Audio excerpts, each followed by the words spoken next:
Jean, chapitre 10.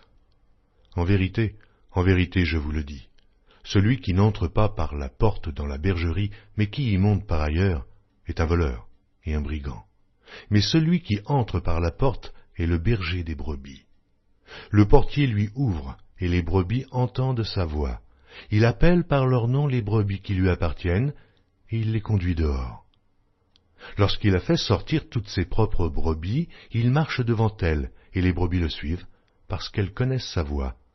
Elles ne suivront point un étranger, mais elles fuiront loin de lui, parce qu'elles ne connaissent pas la voix des étrangers. Jésus leur dit cette parabole, mais ils ne comprirent pas de quoi il leur parlait. Jésus leur dit encore, en vérité, je vous le dis, je suis la porte des brebis. Tous ceux qui sont venus avant moi sont des voleurs et des brigands, mais les brebis ne les ont point écoutés. Je suis la porte. Si quelqu'un entre par moi, il sera sauvé.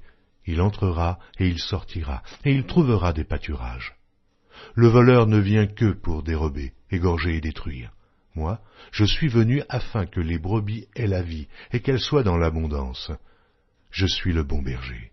Le bon berger donne sa vie pour ses brebis. Mais le mercenaire, qui n'est pas le berger, et à qui n'appartiennent pas les brebis, voit venir le loup, abandonne les brebis et prend la fuite, et le loup les ravit et les disperse. Le mercenaire s'enfuit parce qu'il est mercenaire, et qu'il ne se met point en peine des brebis. Je suis le bon berger. Je connais mes brebis, et elles me connaissent, comme le Père me connaît, et comme je connais le Père, et je donne ma vie pour mes brebis. J'ai encore d'autres brebis, qui ne sont pas de cette bergerie.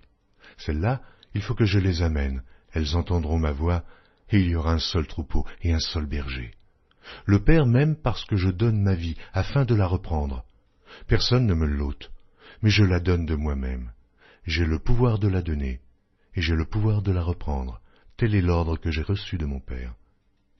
Il y eut de nouveau, à cause de ces paroles, division parmi les Juifs.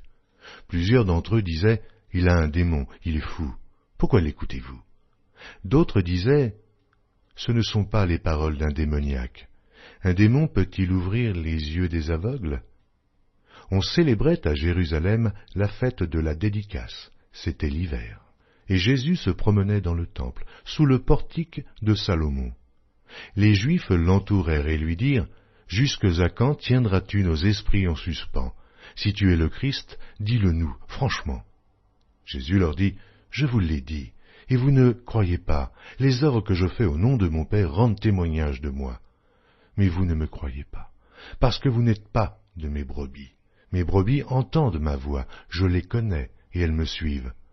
Je donne la vie éternelle, et elles ne périront jamais, et personne ne les ravira de ma main. Mon Père qui me les a donnés est plus grand que tous, et personne ne peut les ravir de la main de mon Père. Moi et le Père, nous sommes un. » Alors les Juifs prirent de nouveau des pierres pour le lapider. Jésus leur dit, « Je vous ai fait voir plusieurs bonnes œuvres venant de mon Père. Et pour laquelle me lapidez-vous » Les Juifs répondirent, « Ce n'est point pour une bonne œuvre que nous te lapidons, mais pour un blasphème, et parce que toi, qui es homme, tu te fais Dieu. » Jésus leur répondit, « N'est-il pas écrit dans votre loi, j'ai dit, vous êtes des dieux.